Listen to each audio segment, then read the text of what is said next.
नमस्कार साथियों, स्वागत है आपका एक बार फिर हमारे YouTube चैनल पर। मैं हूं संजय नामदेव और अगर यदि आप चैनल पर नए हैं तो हमारे चैनल को लाइक सब्सक्राइब कीजिए और यदि हमारे वीडियो आपको पसंद आते हैं तो दोस्तों के साथ शेयर ज़रूर कीजिए। आज हम आपको जो बताने जा रहे हैं NAS जो राष्ट्रीय अचीवमेंट सर्वे है कक्षा 10वीं गणित की यदि हम बात करें तो हमने 55 प्रश्न अभी तक आपको हल करवाए हैं।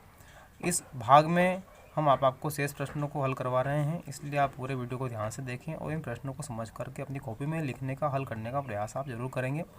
हमारा प्रश्न क्रमांक 56 है। यदि AP 3, 8, 13, 18 है तो कौन सा पद 78 होगा।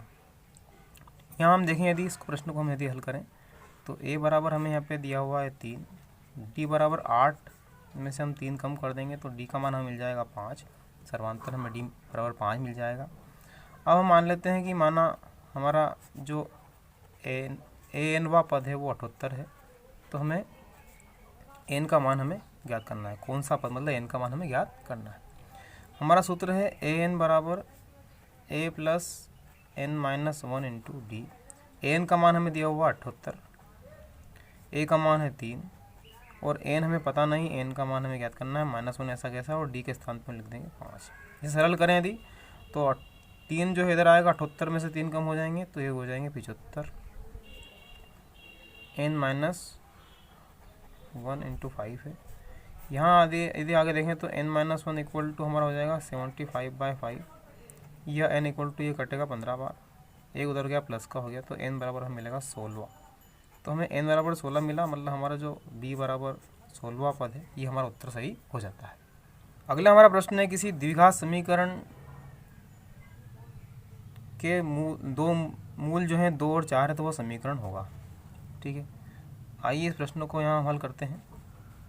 चूँकि हम जानते हैं द्विघात समीकरण का जो सामान्य रूप होता है x² अल्फ़ा प्लस बीटा, मतलब मूलों का योग डॉट x और अल्फ़ा डॉट बीटा बराबर 0। यहाँ अल्फ़ा का मान हमें 2 दिया हुआ है और बीटा का मान 4 दिया हुआ है। अल्फ़ा बराबर क्या दिया है 2 और बीटा बराबर दिया है 4। इसमें हम मान रखें तो x² माइनस 2 धन 4 डॉट x और 2 गुणित 4 इसको लिख देंगे। तो x² 2 4 6 हो जाएगा, 6x और 4 दूना 8 हो जाता है बराबर 0। ये हमारा उत्तर हो जाएगा। तो देखिए इसका जो ये वाला उत्तर हमारा डी वाला है, इस प्रकार ये डी वाला आंसर हमारा सही हो जाता है। अगला प्रश्न हम देखें, यदि 3, 8 और x प्लस 5 AP में हो तो x का मान ज्ञात कीजिए। देखिए सूत्र हमारा है ABC, यदि ये AP में हो, इन AP हो, तो इसके लिए फार्मूला है द्वितीय माइनस प्रथम बराबर तृतीय माइनस द्वितीय।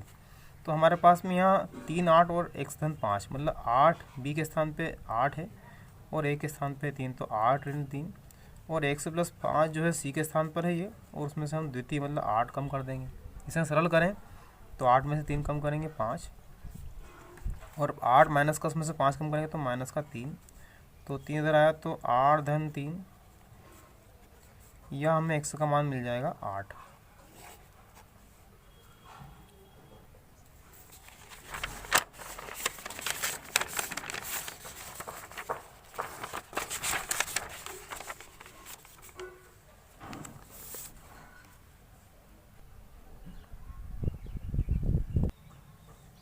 देखिए x प्लस 1/x हमने लिख लिया है। x का मान हम रख दिया 2 प्लस रूट 3 और 1/2 प्लस रूट 3 है, इसमें हर का परिमेयकरण हमने किया है। तो 2 प्लस रूट 3 ऐसा लिख देंगे, 1 में गुणा करेंगे तो 2 प्लस माइनस रूट 3 आ जाएगा। ये a प्लस बी और a माइनस बी के सूत्र से 4 ऋण 3 हो जाएगा, 2 का वर्ग 4 और रूट 3 का वर्ग 3 हो जाएगा। और फिर इसको हम लिखेंगे 4 में से 3 कम करेंगे तो 1 बचेगा, तो बटे में 1 लिखने की आवश्यकता नहीं, 2 प्लस रूट 3 ऐसा लिख देंगे और 2 माइनस रूट 3 जो अंश में है उसको लिख देंगे। प्लस का रूट 3 माइनस की रूट 3 हो जाएगा कैंसिल, तो 2 और 4 हमें मिलेगा और उसका उत्तर हमें 4 प्राप्त हो जाएगा। प्रश्न अगला है हमारा, AP में 5, 7, 9, 11 तो 11वां पद होगा। ठीक है, मतलब AN बराबर A plus N minus 1 into D हमारा फार्मूला है। अब यहाँ A का जो मान है वो हमें दिया हुआ है 5 और D का जो मान है वो 7 ऋण 5 मतलब 2 हमें दिया हुआ है। तो AN nवां पद हमें याद करना है, A का मान हम रख देंगे 5, N माइनस 1 और D का मान रखेंगे हम 2। तो 5, 2 का गुणा करेंगे 2N ऋण 3, 2 n लिख देते हैं पहले, और 5 में से 3 गए तो यहाँ बचेंगे, 5 में से 2 गए, सॉरी 2 गए तो यहाँ बचेंगे 3, प्लस के 3 बचेंगे, मतलब 2n + 3 हमारा मिलेगा। इसका उत्तर हमारा बी वाला सही हो जाएगा। अगला प्रश्न है 61वां, समांतर श्रेणी का nवां पद 7n + 5 तो उस श्रेणी का सर्वांतर होगा। देखिए an बराबर हमें दिया है 7n + 5। हम यहाँ a1 ज्ञात करें थी तो हमें 7 × 1 n के स्थान पर 1 लिखना होगा। 7 का 1 × 7 और 7 5 12 हमें मिलेगा, मतलब a1 हमें मिलेगा 12। हम दूसरा पद ज्ञात करें थी तो 7 × 2 धन 5 तो 7 दूना 14 और 5 19 हमें मिलेगा a2 का मान। और हम जानते हैं सर्वांतर मतलब d बराबर a2 - a1 होता है, तो हम 19 में से 12 कम कर देंगे तो मिलेगा 7, और ये हमारा उत्तर हो जाएगा डी वाला। अगला प्रश्न है शांत जल में नाव की चाल 6 किलोमीटर प्रति घंटा है। शांत जल में धारा के अनुकूल 2 घंटे में 17 किलोमीटर। देखिए 2 घंटे में 17 किलोमीटर चल धारा के अनुकूल है, तो 1 घंटे में 8.5, इसका आधा कर देंगे, 8.5 किलोमीटर की दूरी है ना। अब धारा की चाल हमें ज्ञात करना है, तो 1 घंटे में जो ये 8.5 किलोमीटर आया है धारा के अनुकूल चलते हैं, तो मतलब इसमें क्या हुआ कि हम ये कहेंगे कि जो शांत जल में चाल है वो है 6 धन धारा की चाल, है ना। धारा अब बराबर कितना 8.5 हो जाएगा, ठीक है। अब 6 को उधर ले जाते हैं तो 8.5 - का 6 तो ये हमें मिलेगा 2.5 किलोमीटर प्रति घंटा। तो ये जो हमें मिलेगा धारा की चाल मिल जाएगी, ठीक है।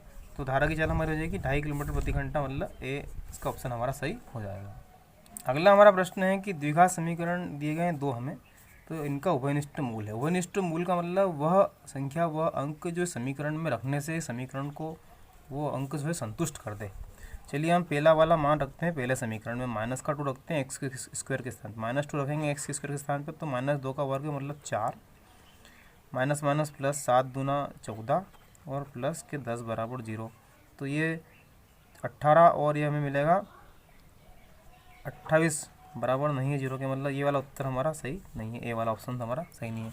हम बी वाले ऑप्शन की बात करें, ये -2 हमने रखा था, यहाँ अब हम प्लस का 2 रखते हैं, इस समीकरण में रखते हैं प्लस का 2, x का वर्ग मतलब 2 का वर्ग 4, ऋण के 7 दूना 14, क्योंकि ये प्लस का 2 है तो 14 और 10 बराबर 0। देखिए धन के 14 और ऋण के 14 मतलब बराबर 0, मतलब ये संतुष्ट कर रहा है ये मूल हमें।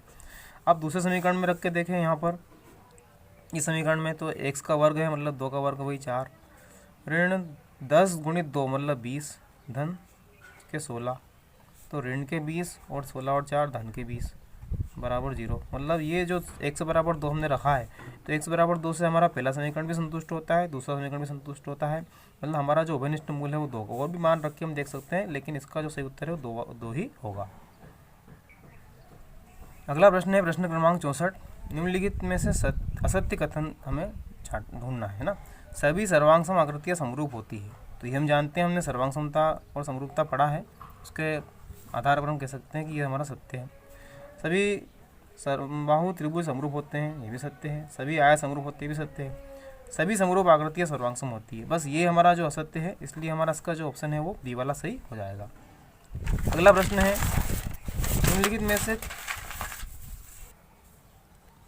निम्नलिखित में से कौन सा मापक केंद्रीय प्रवृत्ति की मापक नहीं है। देखिए केंद्रीय प्रवृत्ति के बारे में जानते हैं, बहुलक, माध्यिका और माध्य होता ही हम जानते हैं, तो परिसर जो है इसका उत्तर हो जाएगा। फिर हमारा अगला आता है 66वां प्रश्न, पी और क्यू 2 अभाज्य संख्या है, तो इनका एलसीएम क्या होगा। 2 अभाज्य संख्या का जो एलसीएम होता है तो हम जानते हैं इनका दोनों का आपस में गुणा हो जाएगा, तो मतलब p.q, तो हमारा बी वाला ऑप्शन सही हो जाएगा। अगला जो हमारा प्रश्न है 6 मीटर ऊंचे पेड़ की छाया 2√3 मीटर है, तो उस समय सूर्य का उन्नयन कोण क्या होगा। 6 मीटर ऊंचा पेड़ है और छाया जो है 2√3 है, तो सूर्य का हमें उन्नयन कोण ज्ञात करना है। ये कोण 90 डिग्री का होगा यहाँ पे, और ये थीटा हमें ज्ञात करना है। तो हम जानते हैं लंब बटे आधार मतलब टेन थीटा बराबर लंब, और लंब हमें दिया है 6 और आधार दिया है √3। 2 से 6 काटेंगे 3 बार, तो 3/√3 को हम लिख सकते हैं √3 और √3 से √3 एक बार कैंसिल हो जाएगा तो √3 हमें मिलेगा यहाँ पर। जब √3 हमें मिलेगा तो इस प्रकार tan थीटा का मान √3 कब होता है, तो tan 60 होता है। तो थीटा बराबर हमारा हमें मिल जाएगा 60 डिग्री। तो इसका जो उत्तर हो जाएगा सी वाला हो जाएगा 60 डिग्री। अगला प्रश्न है, यदि समीकरण x² - 4x + p के मूल वास्तविक हों। मूल वास्तविक होने का तात्पर्य है कि d जो है बड़ा और बराबर है 0 के, ये हमने पढ़ा है सूत्र से।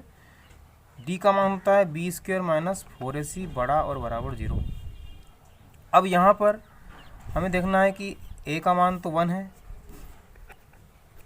b का मान ऋण का 4 है और c जो है वो हमारा p है। मान रख देते हैं, ऋण 4 है, ऋण 4 का वर्ग ऋण के 4, a का मान 1 और c का मान p बड़ा बराबर 0।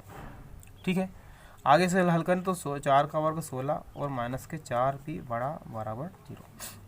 तो -4p बड़ा बराबर माइनस के 16।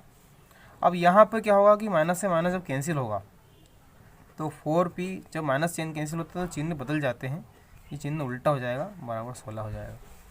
अब इस प्रकार 4p बराबर 16/4, 4 से कैंसिल करेंगे इसको, 4 बराबर p के बटे में जाएगा 4, तो p जो है सेफ हो जाएगा, p का मान आ जाएगा 4। मतलब अब इस स्थिति में हमें कहेंगे 4 है वो छोटा है p से, इस तरह से इसको लिखेंगे हम p < 4। मतलब ये हमारा जो पहला वाला ऑप्शन है ए वाला, ये सही हो जाएगा। अगला हमारा प्रश्न है, प्रथम 20 विषम प्राकृत संख्याओं का माध्य होगा। तो पहले प्रथम 20 विषम प्राकृत संख्याओं को लिखे यदि हम, तो 1 3 5 7 डैश। ठीक है, अब हम जानते हैं कि माध्य जो होता है उसका सूत्र होता है सिग्मा x/n। सिग्मा x का मतलब है इन सभी संख्याओं को योग ज्ञात करना है। योग ज्ञात करना मतलब 1 + 3 + 5 + 7 डैश हमें ज्ञात करना है, बटे में n है और n जो है उसका मान हमें 20 यहाँ पे दिया होगा। समीकरण नंबर में इसको एक नाम दे देते हैं।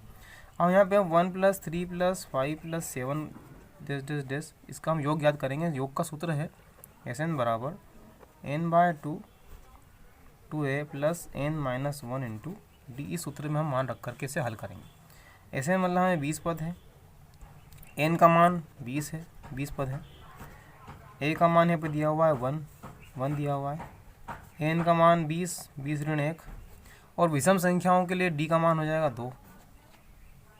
इसे हम सरल करें यदि तो 20/2 मतलब 10, 2 एकम 2, 19/2 मतलब 38, तो 10 × 38 और 2 40 मतलब 400 मिलेगा हमें।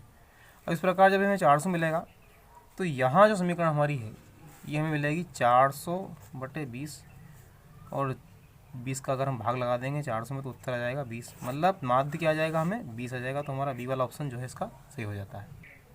अगला हमारा प्रश्न है, एक त्रिभुज के शीर्ष 0 4 0 0 3 0 है तो परिमाप होगा।